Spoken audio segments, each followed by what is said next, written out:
अस्सलाम वालेकुम नाज़रीन, आप देख रहे हैं प्रोग्राम अंदर की बात मुज़म्मिल सोहवैदी के साथ। मैं हूँ आपकी मेज़बान इकरा रियाज़। हमारे साथ मौजूद है मुज़म्मिल सोहवैदी। अस्सलाम वालेकुम, welcome to the show. Sir, क्या हाल है आपका? वालेकुम सलाम, बिल्कुल ठीक। आप सुनाएँ कैसी तबीयत है आपकी? मैं ठीक हूँ, अल्लाह पाक का शुक्र है। सर, सबसे पहले तो आपसे सवाल करना चाहूँगी, अंदर की बात बताएँ कि क्या मामला है? एक तरफ सिविल नाफ़रमानी की कॉल, एक तरफ मुज़ाकरात। इरफ़ान साहब ने अडयाला जेल में कहा है कि जिसने पार्टी छोड़कर जाना है, वो चला जाए। मैं अकेला ही सिविल नाफ़रमानी की कॉल दे दूँगा। फिर अलीमा खान ने भी बाहर आके स्टेटमेंट दी है। तो इस मुतालिक आप क्या कहेंगे? क्योंकि हमने देखा कि आज असद कैसर की मुलाकात हुई है स्पीकर अयाज सादिक से। क्या कहेंगे आप? देखिए, पहली बात तो ये है कि ये जो सिविल नाफ़रमानी है, इसमें वो ये नहीं कह रहे कि बिजली के बिल ना जमा कराएँ, वो ये नहीं कह रहे गैस का बिल ना जमा कराएँ, वो ये नहीं कह रहे टैक्स ना दें, वो ये नहीं कह रहे कि आप मेरा मतलब है स्मगलिंग की चीज़ें इस्तेमाल करें। सिविल नाफ़रमानी का जो वाहिद नुकता अभी तक सामने आया है, वो ये है कि ओवरसीज़ पाकिस्तानी रेमिटेंसेस ना भेजें। इसका मतलब जो सिविल नाफ़रमानी है, उसका पीटीआई पाकिस्तान से कोई ताल्लुक ही नहीं है।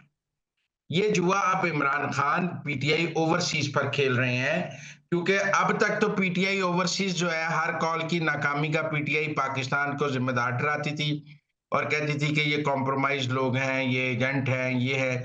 तो उन्होंने इमरान खान ने अब सारा जुआ पीटीआई ओवरसीज पर खेल लिया कि वो रेमिटेंसेस बंद कर देंगे तो पाकिस्तान इकोनॉमिकली कोलैप्स कर जाएगा तो रियासत पाकिस्तान मेरे पाँव में आ जाएगी।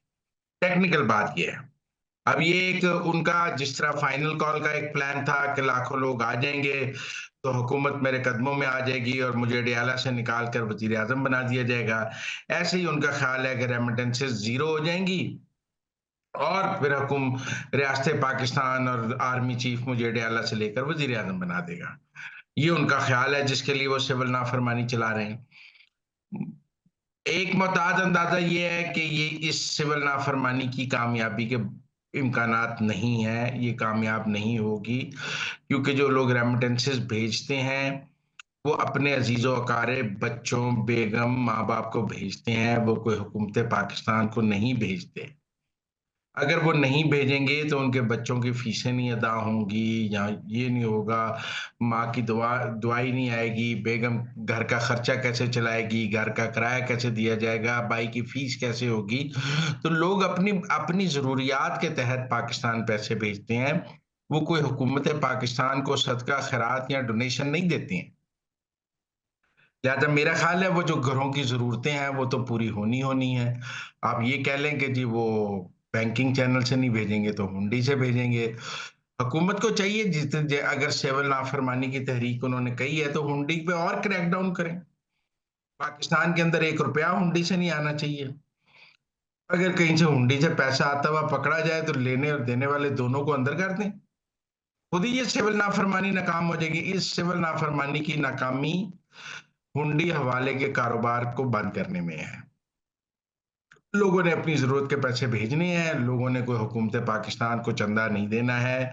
हुकूमत पाकिस्तान का इतना फ़ायदा है कि उनको डॉलर या रियाल आते हैं, वो उसके एवज़ पाकिस्तानियों को रुपए दे देती है। हवा तो इसलिए मेरा नहीं ख्याल कि ये इसकी काम हाँ, इमरान खान अपनी पार्टी के लोगों से बहुत नाराज़ हैं कि वो इस सिविल नाफरमानी की तरवीज नहीं कर रहे। उन्हें गुस्सा है बैरिस्टर गौहर क्यों नहीं अपील कर रहे, उन्हें गुस्सा है कि सलमान अकरम राजा क्यों नहीं कह रहे कि ओवरसीज पैसे ना भेजें, उन्हें गुस्सा है कि गंडापुर क्यों नहीं कह रहे कि पैसे ना भेजें। जो बात वो कह रहे हैं वो देखिए, इमरान खान को आदत है कि वो एक बात कहें फिर उनकी पूरी सियासी जमात उस बात को कोरस में गाना शुरू कर देती है। तो सिविल नाफरमानी का कोरस अभी शुरू नहीं हुआ। इमरान खान ने गुस्से का इज़हार किया है, सबको डांट-डपट की है, कहा है कि जिन्हें पार्टी छँटनी है छँट जाए। सर, फिर आज जो मुलाकात हुई असद कैसर की अयाज सादिक से, इसकी अंदरूनी कहानी क्या है? कुछ भी नहीं है। देखें, सिविल नाफरमानी और मुज़ाकरात इकट्ठे नहीं चल सकते। आप ये समझें, 14 दिसंबर से सिविल नाफरमानी है, तो मुज़ाकरात और सिविल नाफरमानी इकट्ठे कैसे चल सकते हैं? एक तरफ आप इस हुकूमत के खिलाफ सिविल नाफरमानी की तहरीक चला रहे होंगे, दूसरे मुज़ाकरात कर रहे होंगे। ऐसा तो नहीं हो सकता, लिहाजा ये नॉन स्टार्टर है। ये मेरा ख़्याल है पीटीआई ने एक देखें उनके मुतालबात क्या हैं कि 9 मई और 26 नवंबर पर जुडिशल कमीशन बनाया जाए और जुडिशल कमीशन भी मंसूर अली शाह और मुनीब अख्तर पर बनाया जाए। सीनियर मोस्ट 3 जजेस याहिया अफरीदी, मंसूर अली शाह और मुनीब अख्तर, ताकि वो जुडिशियल कमीशन उनके हक में फैसला कर दे। मतलब वो कह रहे हैं हमारी मर्जी के जजों पर हमारा जुडिशियल कमीशन बनाया जाए। वो ये थोड़ी कह रहे हैं किसी पर भी बना दें। हुकूमत को अख्तियार थोड़ी दे रहे हैं कि आप ये फलां पे जुडिशियल कमीशन बना दें। मेरे ख्याल में ना 9 मई पे जुडिशियल कमीशन बन सकता है, ना 26 नवंबर पे बन सकता है। हुकूमत पीटीआई 14 दिसंबर को सिविल नाफरमानी पे कहेगी कि हमने तो बात करने की बहुत कोशिश की, हुकूमत ने बात नहीं की, लिहाजा फिर हमारे पास कोई ऑप्शन नहीं था।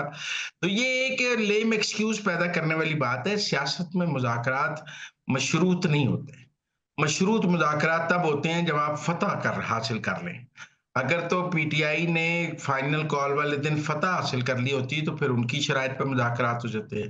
अब उनको शिकस्त हो गई है। शिकस्त के बाद वो इस पोज़ीशन में नहीं है कि हुकूमत को अपनी शराइत डिक्टेट कर सकें। लिहाजा मेरे ख्याल में तो मुज़ाकरात का कोई इम्कान नहीं है। ये सारी फेस सेविंग और पॉलिटिकल पोस्चरिंग हो रही है। एंड पे सिविल नाफरमानी चलनी है और सिविल नाफरमानी के नतायज 2 से 3 माह में आएंगे। जब सिविल नाफरमानी नाकाम हो जाएगी और रेमिटेंसेस बढ़ जाएंगी या कम हो जाएंगी, उसके नतीजे में आगे बात चलेगी।